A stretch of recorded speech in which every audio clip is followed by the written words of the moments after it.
Imagine a bright September evening in Chapel Hill, North Carolina, USA.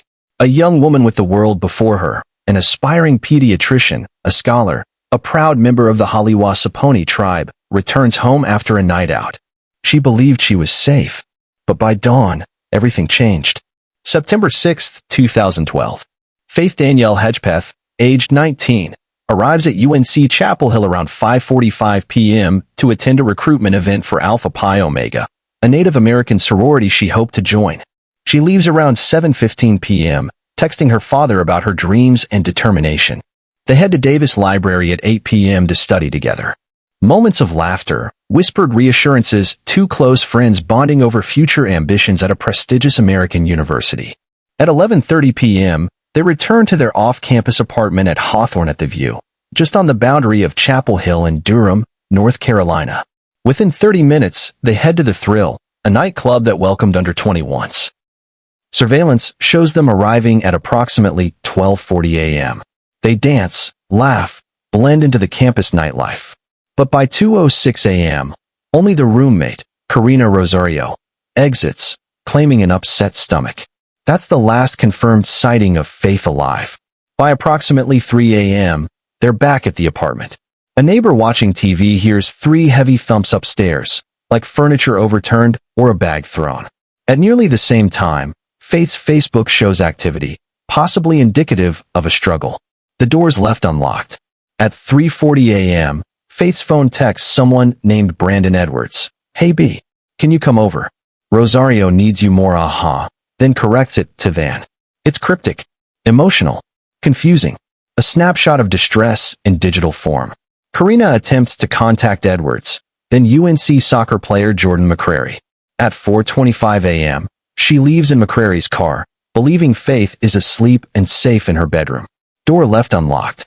A decision that would haunt them forever. The harbinger. The clock continues. The sun rises. At approximately 10:30 a.m., Karina and her friend Marisol return, expecting to find Faith greeting them. Instead, they stumble into a nightmare. Just before 11 a.m., they find Faith's body in the bedroom, face up, partially nude, clutching a quilt soaked in blood under her head and splattered across the walls. A broken Bacardi peach rum bottle, soaked, grim confirmation of a brutal attack. 911 is called at 11:01 a.m. Autopsy later confirms blunt force trauma to the skull, cuts, bruises, blood beneath fingernails. She fought back. Semen found in a sexual assault kit, DNA profiled by the FBI. A takeout bag with rage-filled notes, "I'm not stupid bitch jealous," lies nearby. The scene is silent, yet screaming with questions. The timeline, a cascade from hope to horror, from friendship to tragedy within hours. At every moment, something might have changed the outcome. A locked door. A text reply. A single missing glance. Chapel Hill is shaken. Faith's life. A promising journey rooted in the USA, in Durham/Chapel Hill, ends in violence. Quick one, yeah. If the sound of that unsettles you, if it makes you question how such crimes unfold, you're not alone.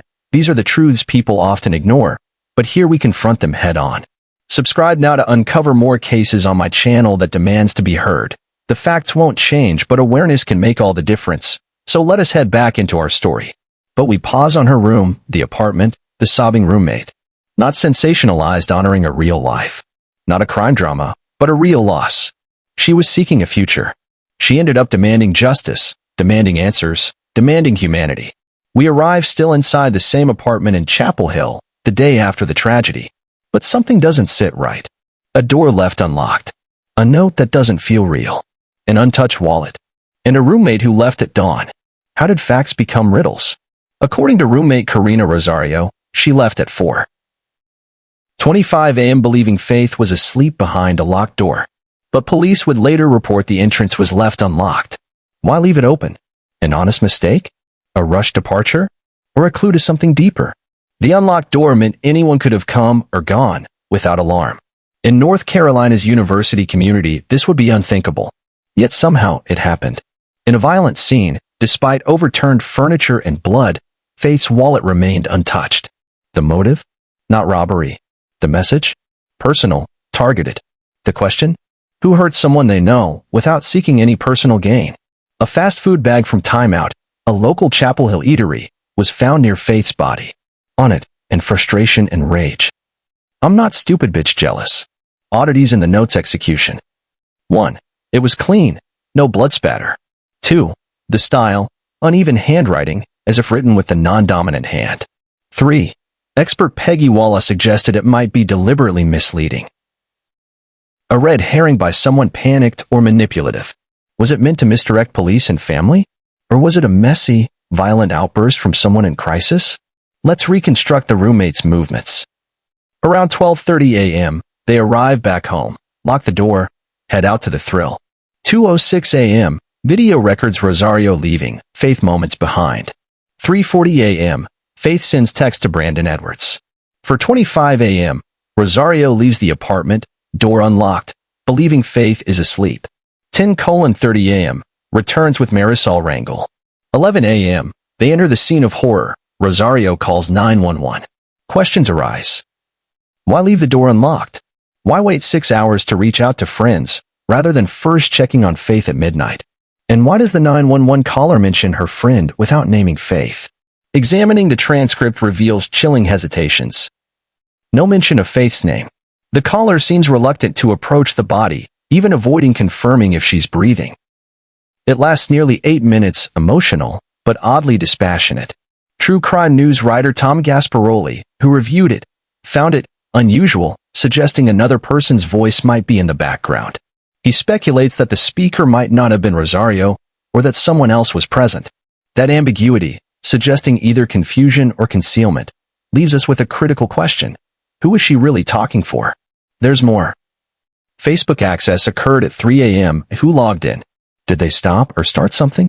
Cell phone timeline. Rosario calls Edwards around the same time as Faith's texts. Edwards doesn't respond. Eric Jones, Rosario's violent ex, had threatened Faith.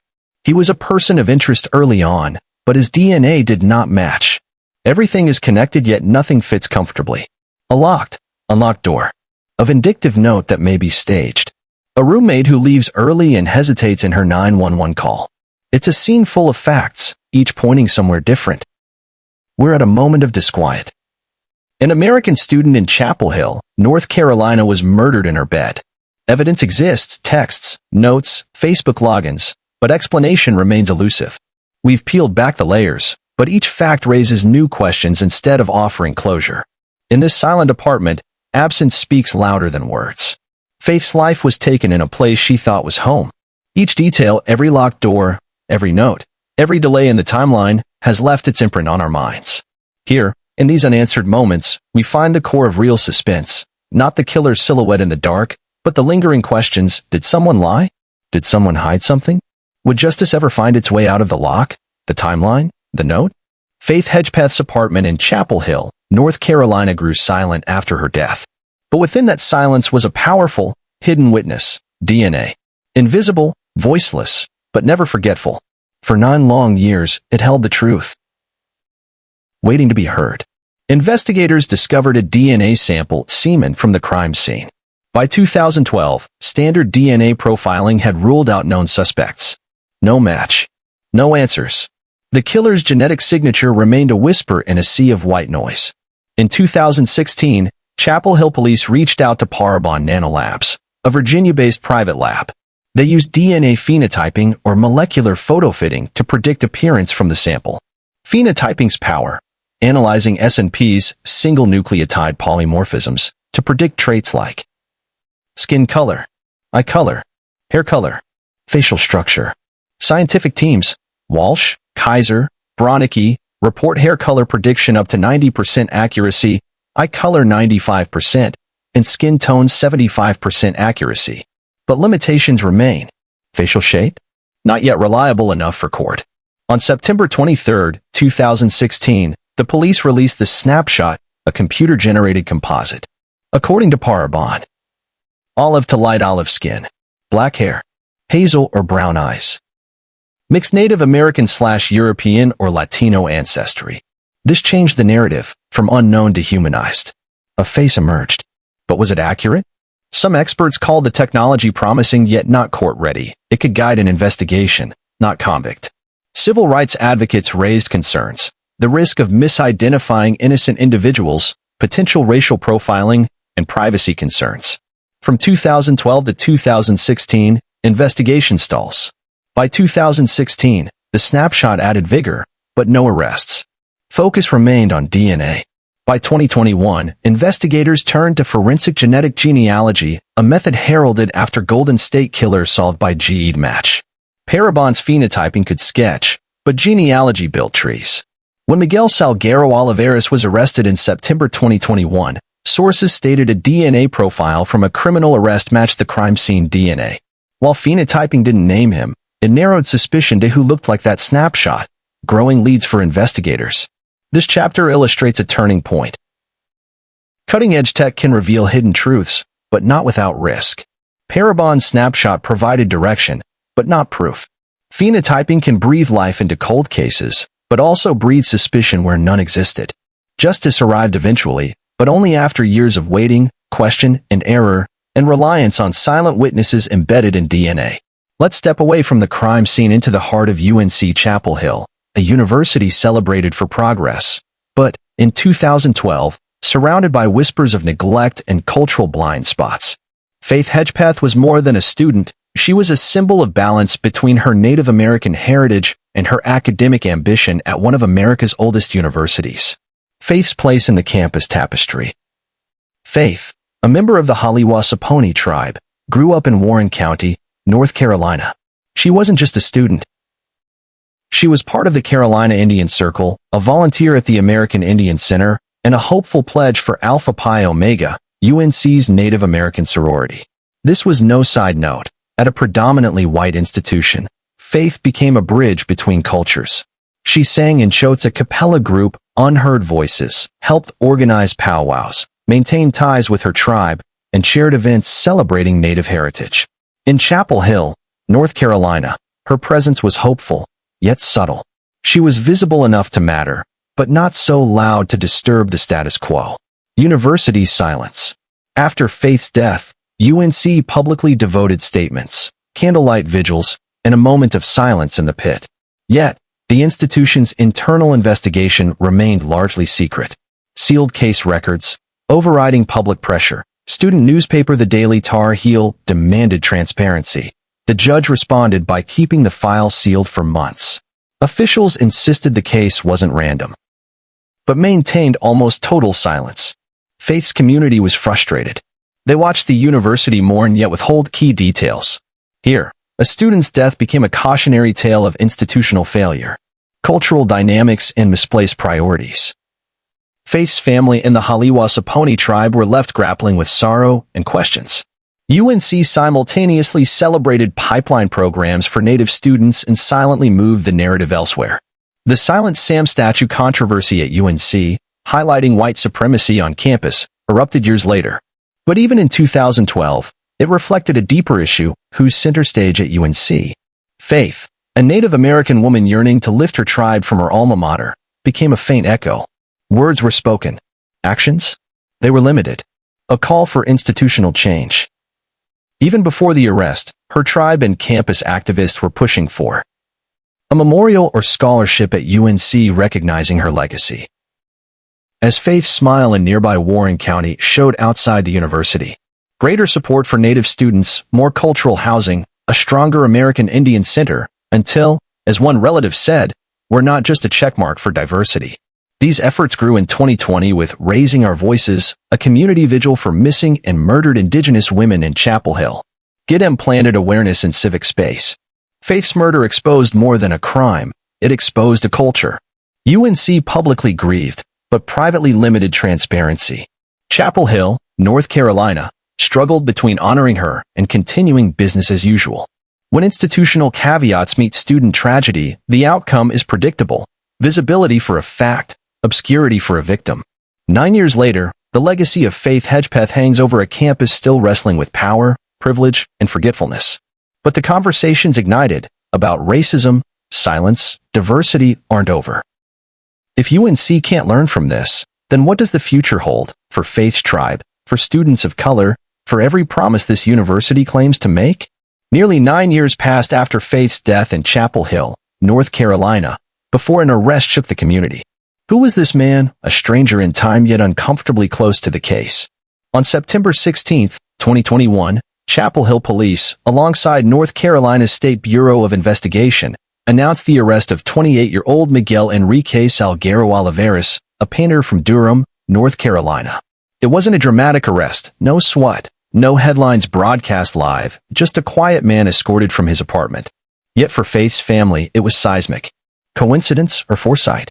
Miguel was not on anyone's radar. He never attended UNC Chapel Hill, and there was no known connection to Faith. The breakthrough came after a DWI arrest in Raleigh, August 2021. His DNA, collected as part of that misdemeanor arrest, matched the DNA recovered during the 2012 crime, including semen and a palm print on the rum bottle. Evidence unveiled.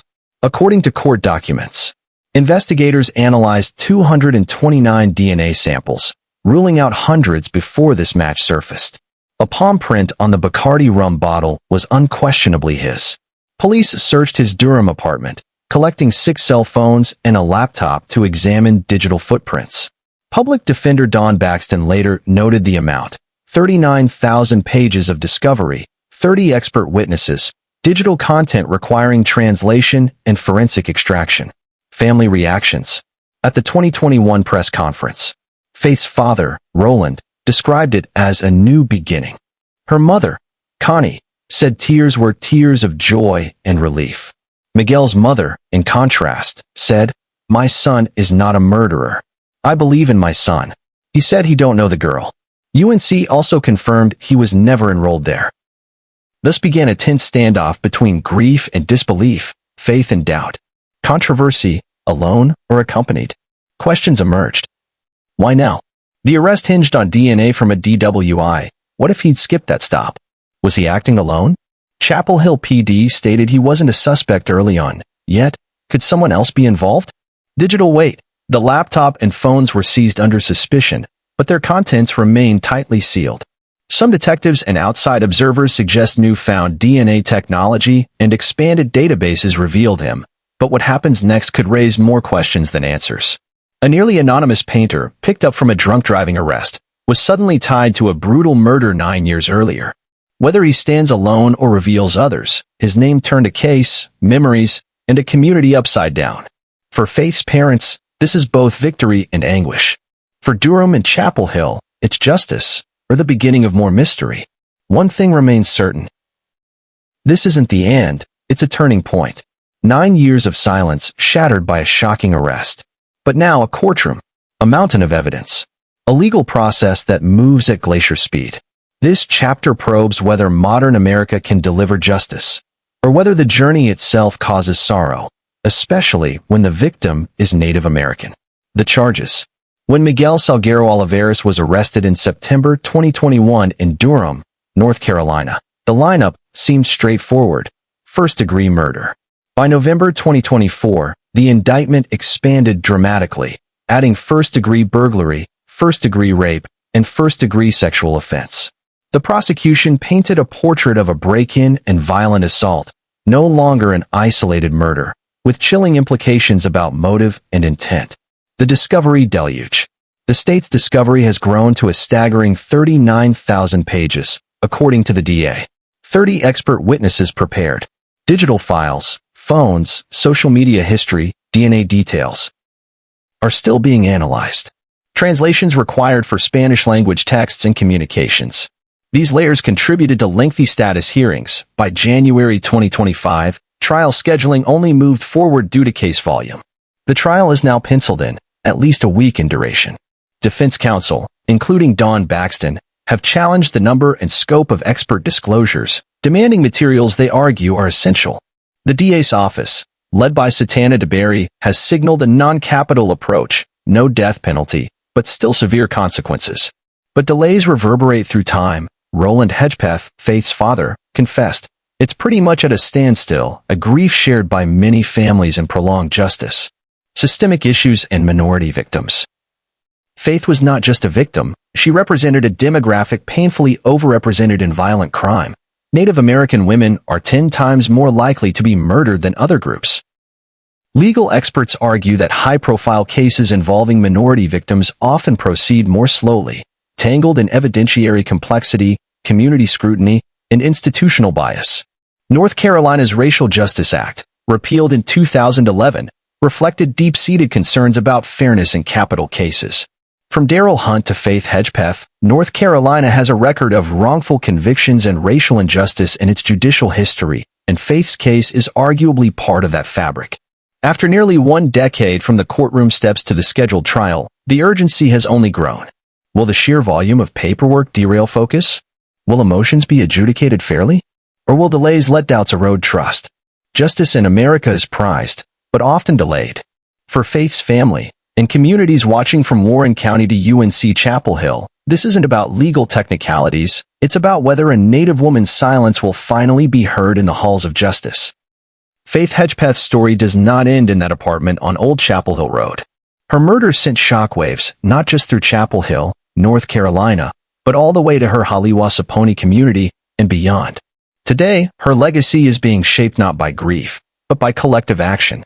Community grief turns to resolve.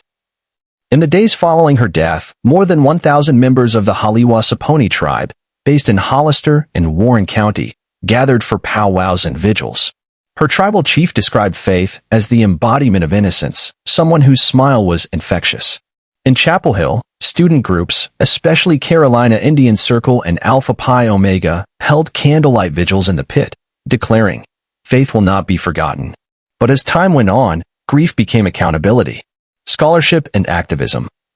In 2022, Faith Smile Memorial Scholarship was launched, funding $1,000 awards for Native American female students in North Carolina. Its purpose: to continue Faith's ambition to become a pediatrician and serve her tribe. Simultaneously, community activists participated in events like Raising Our Voices, a vigil in Chapel Hill in 2020 spotlighting the crisis of missing and murdered Indigenous women, MMIW. Brenda Love, founder of the National MMIW movement, has said Faith's case is among the clearest examples of this crisis. Even the Lumbee tribe, a neighboring community, released a statement: "We must continue to share these stories and seek justice for all our sisters," echoing Faith's name in solidarity. Faith's murder became a lens on institutional failures.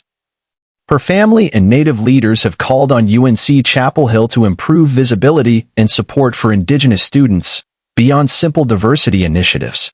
State lawmakers considered reforms to missing persons protocols and evidence transparency, spurred by the sealed files and slow disclosures in Faith's case. On campus, alumni spoke out, "Faith matters. Students of color deserve better than token acknowledgement," argued Zian Richardson and fellow Native Tar Heels.